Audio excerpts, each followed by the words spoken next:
Hi guys, Chris from the Ultimate Recycler. Welcome back to the Emergency Storage Shed for another episode. This week's episode 114, if I remember correctly. I've got to go and check all the time. I can't remember. The numbers are too high.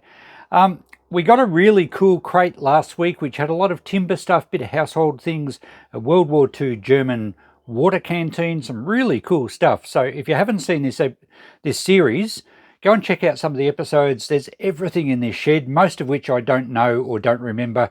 We've got to clean it out. Let's go and see what we can find this week. Now, I'm keen to get that other crate that's up there as well. I think there's a large water jug in there, so a bit of ceramic stuff, more things wrapped in newspaper. I don't know how long that crate will take, but we'll get that one down first. Then, if we have time, we might look at those large picture frames up there. They've got to come down before we start getting anything else. I don't know what's in that green crate. I have not looked. And there's a valve radio, a large valve console radio on its side there, but there's another box in the back of it.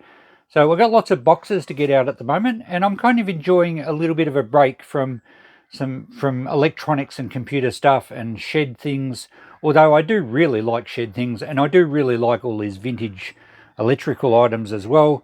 But it's nice to have a bit of a break. So let's get that grey milk crate down and get it through to the bench. Now, I think these crates came from the same spot.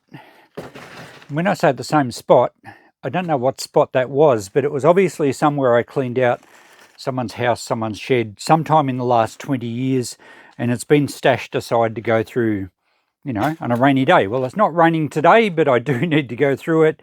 For those that don't know, I'm a second-hand dealer or an antiques dealer, and I specialise in not specialising. When we clean out a deceased estate or a shed, we take everything. So I've been doing that for a long time. I love what I do. Every day's a treasure hunt. Let's have a look in here together and see if there's any treasure. Now, some boxes and crates in my emergency storage shed I have packed when I've been cleaning out a place. I think I probably would have packed this, but a long time ago. But other boxes I have just moved there from people's sheds and thought, well, that's cool stuff. I'll get to that one day, and I never quite go through it. Oh, a little Asian. I don't think they're egg cups. They're too wide. Are they like little teacups? It says made in China, but they're quite vintage. I'd suggest they're 1970s or so. Very colourful. So they will have a market. I'm thinking probably only $10. Typical sort of presentation box from the 1970s. So yeah, we'll put 10 on those. Yeah, so I wouldn't have a clue what's in here. I would have packed this up a long time ago. I don't remember where it came from. Probably out of someone's shed, or perhaps an old house. Sometimes we clean out old houses that have ended up just being used as storage. Now that's a little alabaster, perhaps. A little alabaster box. Looks like it used to have a knob on the top. It's broken off. So, yeah, don't think there's much value. We could try $5 as a little trinket box. We have some bottles in here. This one's a bottle of port. It feels like it's still full. It's got liquid in it. Essendon Football Club, 1985 Premiership Port. Oh, perhaps an Essendon collector might be interested in that. They defeated Hawthorn, which is a bit of a shame because I'm a Hawthorn supporter. And the coach was Kevin Sheedy, the captain Terry Danaher, and the vice-captain Tim Watson. Won't mean anything to you people overseas, but to any Australians who will certainly remember, if you were around in the 1980s, you will certainly remember those names. And of course, there's lots of names that are well known from the players. I'll check that one out. It's going to have a bit of a market to an Essendon Football Club supporter and collector. I don't think anyone's ever going to open it and drink it. It looks like it had a wax seal and half of it's broken off. But it is certainly still full of fluid. I have to check that one out. Oh, okay, it leaks. And it's definitely port. In fact, that smells very nice. All right, we might have a tipple of port later. Maybe not. But I will maybe try and seal that cork. Otherwise, it's going to leak in the shop. We'll get back to you on a value for that one. What else have we got in here? Here's another port crock. This one's empty. It had $5 on it. It's been at a garage sale or in an op shop or something. Very dirty, this one, and stained. I have trouble getting $5 for these. They just, some people collect them, but that one needs a wash. I guess we'll wash it up and try and get 5 for it. But really not something that you want to buy with the view to investing your money and making a profit. All right, there's the rest of the wax seal. Oh, there's more of it out the back here. So I think that's probably gone brittle. Yes, definitely. And it's just had a bit of a knock and it's fallen apart. That's a shame because the wax seal probably helps, as the name suggests, seal it. All right, another little box here. This looks quite old. Belova, the new Canadian girl. Is that like a perfume? Oh, okay. It's what? Some sort of, it's quite heavy. It's beaded. Is it like a shawl, or is it just, maybe it's not something you wear, maybe it's I don't think it's a doily. I think it's something that was worn, but it's very tatty. It's been torn around the edges, but those beads are quite heavy. I don't know what we're going to do with that. It's not really in very good condition. I think we'll leave it in here, and someone that perhaps is into beading or craft will make use of it. I don't know anything about this. The new Canadian girl, Belova. We'll check that out, but I'm thinking I'll just probably put $5 on that. Hopefully someone that's into craft will make use of it. Another vintage box here. This one looks a little indigenous as far as artwork goes. Oh, it's a set of spoons. Okay, they look more like Thai or Asian of some sort. Now, I don't think they're going to be sterling silver or anything like that. They're probably just going to be plated. But it's quite a nice little set all the same. I'll check those ones out in a little bit more detail. I'm thinking probably $10. Immediate thoughts. All right, here we have a vase. And again, a very Asian type theme. I suppose that's Japanese. Looks like Mount Fuji. The architecture looks distinctly Japanese. Quite a classy looking vase. I think it's actually brass. I think it's actually a metal vase. So it's had a sticker on it. It's got a bit of a dent in the side there. We'll clean that up. We'll take the sticker off, of course. And I think someone that likes the Asian theme or Japanese themed items will certainly make use of that. We might be able to put about 20 on that one. Okay, we have a stoneware inkwell or ink bottle. We got one of these in the last box. They probably came from the same place as I suggested. Bit hard to read the stamp. I think it's Dalton, Lambeth. So that's probably pre-Royal Dalton. Early 1900s, maybe late 1800s. I think the bottle's not quite as old as that. It might not say Dalton. It's a bit hard to read. So yeah, I would have thought this was probably about 1910 to 1920, which is too late just to have Dalton Lambeth, because that was pre-Royal Dalton days. Nice piece though, undamaged. The lip looks okay. I think we'd get $10 for that. Oh, there's a bit of a chip at the base, but that is almost normal for these things.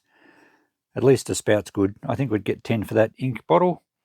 All right, what's wrapped up in here? I like unwrapping presents. Fairly heavy. More stoneware. Okay, this is quite a lot older. This says Powell Bristol, so it's English. Bit of a chunk out of the bottom there. These, I think, were known as a cheese jar, but they basically held any sort of, they could have been jam, they could have been anything that's sort of in a semi-liquid state. I don't think cheese was like a block of cheese. It was more like a cream cheese. And they just had a cork closure. These date much earlier than the other one. They're usually mid-1800s to 1870s, around that era. You tend to find them in rubbish tips from that era. Fairly common, but really nice early stoneware. I think we'd put maybe 10 on that. It's a shame about the chip. It might not sell because of that. even though it's very old damage. It hasn't happened recently. But that's a really nice early piece of pottery or stoneware. I think we'll try $10 on that. And there's another little ink bottle down here. More common size. And this one says Dalton Lambeth. So I would suggest that is late, maybe 1890s. And it's a different shape stamp than the other one. So could be, early, like 1901 or something. I'm not sure when they changed. I think they changed around about the end of Queen Victoria's reign. So yeah, that's undamaged. We'd probably put, no, certainly 5. Yeah, probably just 5. Fairly common size. Okay, here we have a nice jug. It's quite an old one. There doesn't appear to be any maker's mark on the bottom, but there's lots of wear to the rim.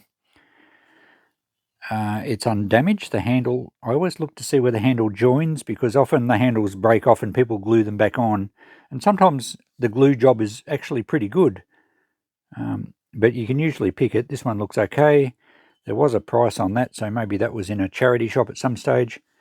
Cute little jug though, of some age. I'd suggest it's probably English. And I reckon we'd go at least $10 on that. And one more thing in the crate here. And it's another vase. This is a glass vase. And this is... It actually looks like it was Victorian, but it's got a sticker on the bottom. Designed and crafted by the artisans of Italy for the gift gallery collection. So interesting, if that sticker wasn't on there, I would have been thinking this is a genuine antique, but that's not an antique sticker. I would suggest that sticker's probably even 70s, maybe even into the 1980s. Back when antiques were really popular, in the early 80s, anything antique was getting really huge money, and there was a lot of reproduction stuff brought out to satisfy the demand for antiques. This one's had a gold rim around the top that's quite worn, but then washing it would wear that gold or that gilding fairly quickly. Victorian era, they did a lot of hand painting, whereas this actually looks like, on closer inspection, looks like a transfer, like a sticker. But that, for all intents and purposes, that looks like a Victorian era glass vase with enamel decoration, worn gold. I would imagine someone could try and pass that off as a genuine antique, but no, it's definitely not. And if that sticker wasn't on there, I think I would be very suspicious. That looks like a transfer. And the other thing I look for on the base is wear to the base. This has got a bit of wear, so it's been used a bit, but it's more of a reproduction type. A nice piece all the same, and I'm sure someone would be interested in it. I think I'd probably get about $20 for it. I'll wash it up, and it will look quite nice in the shop. I think we'd get $20 for that. Had it been original Victorian glass vase, probably about $50. They're pretty hard to sell these days though, not like they used to sell. Right, that's the end of our crate. We have some old newspaper for the recycle bin. I have a few things to wash up, and I think we'll get those picture frames down and see what they look like. Just before we revisit the emergency storage shed, let's have a look at this stuff washed up. Everything cleaned up actually very nicely, as you can see. And I did make a few discoveries, but let's have a look at the notepad first. Based on the prices I suggested, except I didn't tell you a price on that Essendon port. I've nominated $50 here, and that's what I'll price it at in the shop. We'll see how we go. I actually found one on eBay that had sold for $180, and that was the price, and they sold it via best offer, so I don't know what the offer was. I also saw a couple listed for over $100 that hadn't sold, and I couldn't find any other reference to them, so I think they're fairly scarce. But then this one obviously has an issue with the wax. I'm going to melt a candle or drip some wax from a candle over there just to seal that up a bit. If I can find a red candle, all the better. So I'm going to nominate $50 for that. I'll let you know how I go. That one did clean up very nicely, but I'm still going $5. 20, 20, 10. I upped this one to 10 because it is totally undamaged, and I did find out that the Dalton Lambeth dates it to I think about 1882, I forget the exact year, but early 1880s, they moved from Lambeth to Stoke-on-Trent or something like that. That one, I think we stayed 10. We stayed 10 on that because they have a little bit of damage, but I'll go 10 on that one. 5, I found out, oh yeah, I was going to go 10 on these. I'm not sure if they're teacups or like sake cups, or is sake just Japanese? These may be, well, they're made in China, so I don't know. I'm going to call them teacups. We've gone $10 on that, I think. This one, the Bulova Canadian Girl, is actually a watch. So this was a watch box, and someone's just used it to put that beading work in. So I'm just going to go $5 on that. And this one, I found one of these in an identical, well, not identical, but a similar style box, a set of these teaspoons. And it turns out they're barley, and actually says barley on them. I couldn't read it before. If we get a stay in focus there, it actually says barley that way. Yes, there you go. They're just silver plate. I did find someone on eBay asking $105 US for a set. They were much cleaner, but they were in the same box. And then, you know, what people ask and what they get's a totally different thing. I'm going to try, what did I put on those? I think just $10. Well, let's be realistic. I don't think a lot of people are going to want them. So that brings our total to 165, but that really all hinges on whether we can get 50 for that Essendon Port crock. But there we go, a bit of good value just out of one milk crate. Now let's go and have a look in the shed again. And if you would like to climb the ladder with me, let's have a peek at how far we have to go in this shed. Now, if you're new to the channel, this isn't the end wall. We're only about halfway. So there we go, the first glimpse across the top. You can see it's pretty well packed, mostly to the rafters. I don't remember leaving a big hole in the middle. I hope something hasn't collapsed. But we'll have a look at these frames right in front of us. While we're here, let's have a peek in that box. That looks like all chargers. Okay, there might be a lot of scrap metal in there, well, at least transformers and wire. This box in here is going to be interesting. I can see some timber stuff again. It might have come from the same place as those last two crates. So I think we'll get these frames out of the road for now, and that will finish up today's episode. Then next week we might maybe take that green crate and this tub. Now, are they Xbox games? Someone asked me about those. I'm not sure. We'll take them into the bench next week and have a look. But I'll bring those frames down now and just see whether they're just frames or they've actually got old paintings in them. Oh, this one is so dirty I cannot even make out the picture. So we'll have to clean that up. I think the possums have been crawling over these. And the other ones are all frames. They're nice old timber frames. I think I'll go and wash them up out in the yard though. That one's not bad. It's got a bit of nice decoration to it. Doesn't appear to be damaged. This one's your classic oak, sort of 1920s era frame. You often had family portraits and things in those. I think I'll just sell these as they are. So really quick wash up. This is a nice decorative one again. Carvings around it. A little dodgy in that corner. But again, someone else can fix them up. And this last one, again a decorative floral frame. It had a little plaster inset here, which is a bit average, but again, it can be fixed up. And I think they're too good to break up, so we'll sell these probably just at something like $10 each because they need a bit of work, but I will wash them up so they look a bit better first. So I'll go and do that, and we'll wipe the glass down and just see what's behind this mess. That actually cleaned up pretty good. It's on, it's behind non-reflective glass, which is kind of good. That was fairly expensive to do. I think it's just a print. It's your classic sort of Parisian French streetscape, a little abstract. It's in, I think it's a watercolor, and I don't think it's a print, but I think it's like a cheap Chinese copy. The frame is kind of 1980s. It could be a print, but I can't see your classic little dot matrix when you look closely. So I think it's an actual real painting, but just basically a copy. It's fairly good. The frame's okay. A little stained, I think, just in one corner over there. But I'm going to put, I don't know, we'll try $20 on it in the shop. It should sell fairly quickly at that. And I'll be happy to get that for it and move it on to a new home. And the frames washed up okay. I just took them out on the lawn with the garden hose and gave them a bit of a brush down. They're all quite nice designs. They're still a little damp. I didn't want them to dry in the sun because they'd warp a bit. They're better off drying a little slower. They have a few little issues, a couple of loose corners, but there's no borer in them. There's no bad damage. And at $10 each, they should sell very well. I used to be able to sell these frames for $30, $40, even $50 back 20 years ago. They don't sell as well now, but I'm sure someone will jump at it for $10 each. So we'll add $60 to the notepad. So the frames and print, $60, very achievable. Like most things, I keep my prices really cheap so that stuff sells. What's that? $225.